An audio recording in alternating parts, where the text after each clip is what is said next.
How's it going, everybody? Welcome back to the Rotherham United series here on Football Manager 2020. Hope you guys are keeping well and safe. And today we are going to be kicking off the month of November. We're well in now. We're well in with the season. I mean, quickly looking at the table, we've now played 15 games.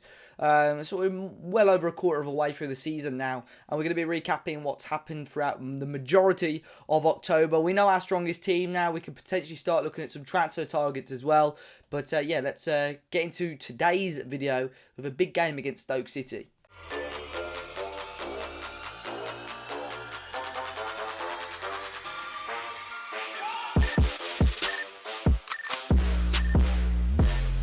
So since we last met, we kicked off with a huge win against Swansea City, a win I'm very, very happy with. Swansea are probably, in terms of quality and in terms of probably where they want to be at the end of the season, probably sort of just outside playoffs, possibly making a dash for that. And that's probably, with our current form, maybe the sort of position we're looking at as well. So it's a team that I'd compare ourselves with, and we got a huge win. We were actually 1-0 down at half-time. Robert Snodgrass scoring the opening goal of the game for Swansea. They actually missed a really early penalty as well, which Iverson saved. And then second half, we really turned up. Campana scoring again, Michael Iekwe, Eddie Nketiah and Franco Ferrari actually scoring 4 goals, and 3 of them actually being from strikers. Great to see Eddie Nketiah scoring, getting man of the match. I believe that's his first league goal this season. And of course, Campana on the score sheet as well. And for us to actually bring off Franco Ferrari, the big man, just have that little bit of height up there for the end of the game, and for him to score was great as well, a huge 3 points. We then backed that up with another 2-1 win, this time both goals coming from defenders, but we beat Huddersfield away from home 2-0. Going 2-0 up, Barry Douglas getting on the score sheet again, he got man of the match for today's game. Michael Iekwe as well with half an hour to go, doubling our lead. Lewis O'Brien did get one back for Huddersfield, but it wasn't enough. You can see there we really kept their attacking force quiet. Their left winger getting subbed off with a 5.9, but really another great 3 points. However, a frustrating defeat at home as well against Norwich. Norwich are obviously one of the teams that have come down. One of the teams that you'd expect to be strong. They've still got the likes of Todd Cantwell, Pookie, got even Patrick Roberts and co as well. Angelino, as in the City Angelino at left back as well.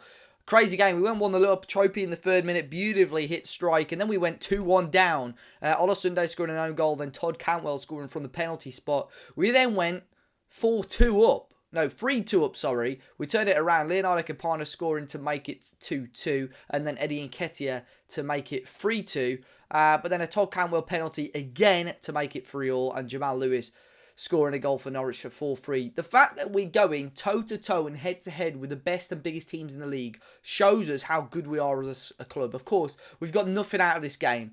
But we're scoring 3 goals. We're playing really well. To be honest, I felt we should have won the game. But the fact that we can score 3 goals and still hold only 34% possession shows how this tactic for me is working sort of how I want it to work. But we did get back to winning ways against Luton, one of the strugglers in the league. To be honest, they had a great chance to draw the game as well, you can see there. Daniel Barlaser opened the scoring for us in the 39th minute. Luton did get back level though. Dan Potts in the 50th minute, just 5 minutes after half-time. But then Barlaser got sent off, his second booking of the game in the 53rd minute. Obviously, he saw red there. But Leonardo Campana, with just 3 minutes to go until full time, grabbed us the winner. However, James Collins could have got a draw for Luton, but he missed a last-minute penalty in the 90th minute, which allowed us to hold on and grab 3 points. So 3 wins, 1 defeat, guys. Very good. Very, very good. And that leaves us in a positive position in the league. 25 points. We are still 4 points outside of the playoffs. I wasn't expecting us to be this high, but we can dream, right? We can really dream. Today we were up against Stoke, who are one of the best teams in the league at the moment. 31 points. To be fair, they've petered off a little bit. The last 5 games season grabbed 2 wins, 2 losses and a draw. But I'm pretty happy with, I'm pretty sure they were top of the league, but I'm pretty happy with how it's going so far. Our goal difference is fairly strong. Obviously for top half teams, it's good. And we've just got to hope now we can continue grinding out results. Leonardo Campana hitting the form again. 9 goals for him this season already. His value is shooting up. I really hope he's someone that we can maybe look to sign. At the moment, he's still got a contract until the end of this season. I hope Wolves don't renew him, because imagine we coup. Oh no, that's with us. All right, he's got another 2-3 years left. Okay, that got me excited then. But yeah, he's been fantastic, hasn't he? And he's just won Young Player of the Month. And he says he was really, really happy with being here. If I quickly find it. Where is it now? Yeah, Campana acknowledges Rotherham effect. He's really proud of the staff and the fans as well. He won Young Player of the Month. He came second in Player of the Month as well. So really, really happy with his contribution. I'm glad he's scoring goals. He's got 4 in his last 5 in the league. So we'll move on to this game against Stoke. Things are looking okay at the moment. And a win today won't quite get us in the playoffs, but it will start putting pressure on the teams in and around us. If you compare us to some of the teams up there, we're having a fantastic time at the moment. And if we can win against Stoke, it's not a bad month in November, to be honest. There's some favourable games in there against teams that aren't actually doing too well. 16th, 17th and 19th.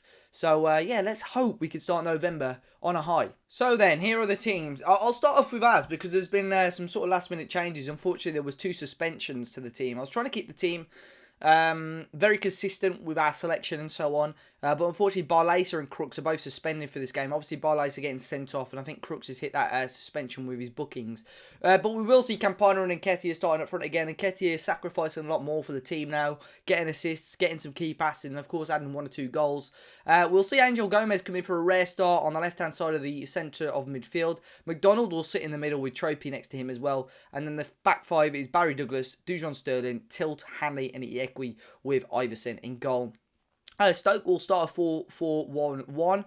Campbell will start up front with Nick Powell just in behind him. Placheta, Etebo, Badu Ndiaye and Verlinden as a midfield 4. Timon, Vimmer, Martins Indian Bauer with Davies in goal. Some big names in there. Some good players in there for Stoke as well. So it is going to be a tough game this. And I'm really hoping, I'm going to tell them we're huge underdogs. Probably not the best thing to say, to be fair, thinking about it. But you know what? I'm confident. I'm confident we can beat anybody in this league with some of the performances that we're putting in. I'm hoping, we do score some good goals. And Stoke is a very, very good test. If we want to be in and around the best teams in the league, we've got to start here.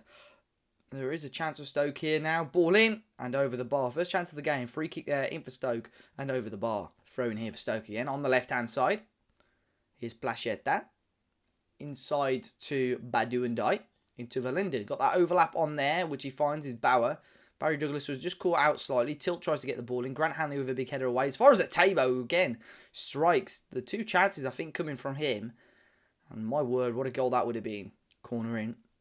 Verlinden, there's Vimmer. Free header. Oh, I thought Iverson had kept it out. But Kevin Vimmer, free header. You can't allow a centre-half that much room. He was just allowed to waltz into the area. And he gets his head on there. Look at that, edge of the area. Just completely unmarked. And I thought Iverson had done enough to keep it out, but unfortunately not. Straight at Iverson, with too much power on the header, and it goes into the back of the net. Not being a good start. It's been all Stoke, to be honest. You can see as well, Dujon Sterling's obviously picked up some sort of knock. His condition is improving slightly, but not a great start to the first half. So not a good first half at all. Stoke with the lead. Kevin Vimmer with the only goal of the game. 11 shots to our 5. Yeah, no one's really turned up. We've not really had that chance. We're going to tell the players that we're not happy. The body language of a couple of the players is quite negative as well. I'm looking at Dujon Sterling as well. He's on a booking. Conditions a little bit low. We have got Olasunde on the bench. Who always seems to cause some problems when he comes on. So we might have a look at that. But here's Tilt, who heads it out here to Angel Gomez, who, of course, hasn't really had a chance. I really wanted to keep him from last season's performances. Not really had a chance this season, but it's a good chance for him to impress today in this second half. Barry Douglas back here to Tilt. Tilt into Douglas again.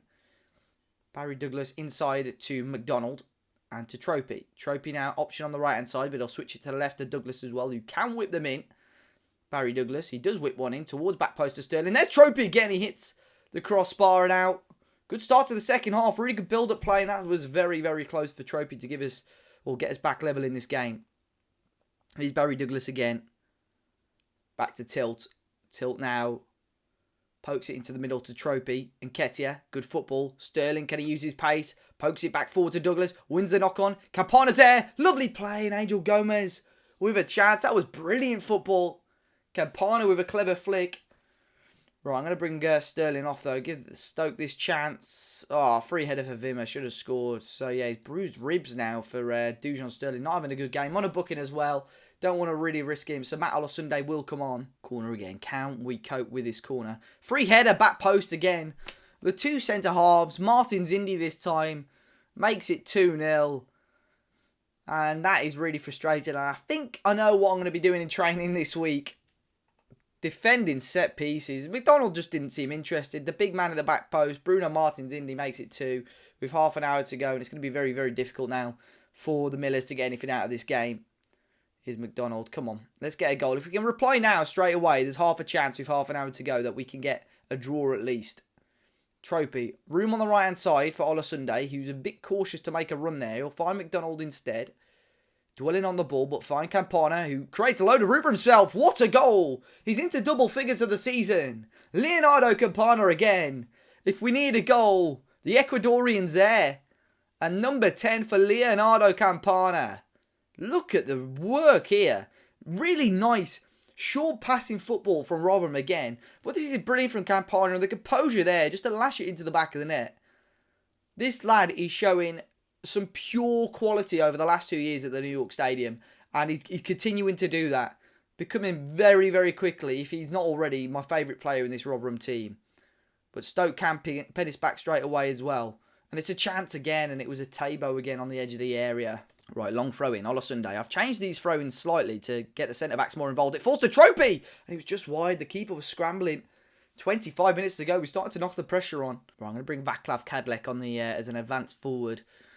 Thinking about possibly Jamie Lindsay for Trophy. Trophy's not having a great game, if I'm honest, so we will bring Jamie Lindsay on. And we're just going to drop a little demand more on the players to see what we can do. So, last roll of the dice. We moved the team very attacking now. We've gone very attacking ourselves.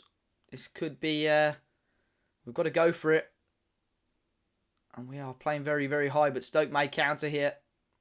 We've gone extremely attacking. Ball in towards a back post. Olasunde over big header. No one's there. Cadlec's going to come back and defend it if we can. Timon.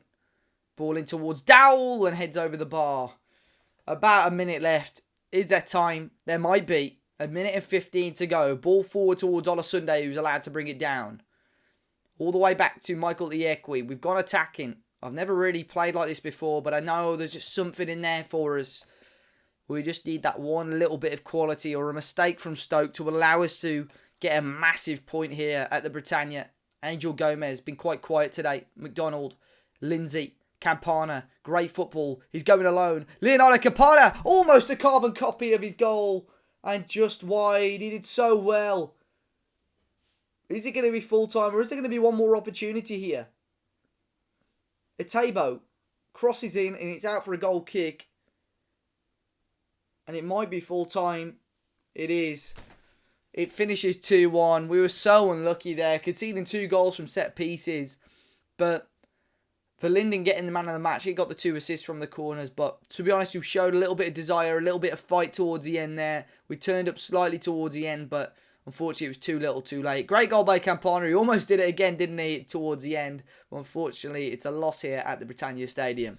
So there we go, confirmation of the defeat today. Stoke still in the top 2 in the league, and we're now 5 points off playoffs. But guys, a very, very solid start to the season, hasn't it? And to be honest, a good run now up until the end of the year, up till Christmas, could see us still in and around this place. I think as long as we could keep the pressure up on some of the teams, I'll be very, very happy with that. You know what, guys? I'm going to come back for the game against Reading. I'm going to give us a chance to obviously play these games against teams that are 20th, 19th, 17th and now 14th in Sheffield Wednesday. We're going to come back for the game against Reading. They're top of the league. It's going to be a huge clash. But we've got 4 games there, which in my opinion we should be winning or at least getting something out of. The 2 games that we've lost recently have been... obviously we look at September as a disappointing month. But the 2 games that we've lost recently were games that on another day we could have so easily won. So I'm impressed with the team. I'm happy with how we're playing. And we just got to now put teams to the sword a little bit more. Take our chances and maybe, just maybe... we could have one hell of a season on our hands. Guys, if you enjoyed it today, be sure to hit the like button down below. Really thank you for all the support and all of you guys that are watching. Come in every day to watch these episodes. It really does mean a lot. But until next time, guys, enjoy the rest of your day. And I'll see you all very, very soon.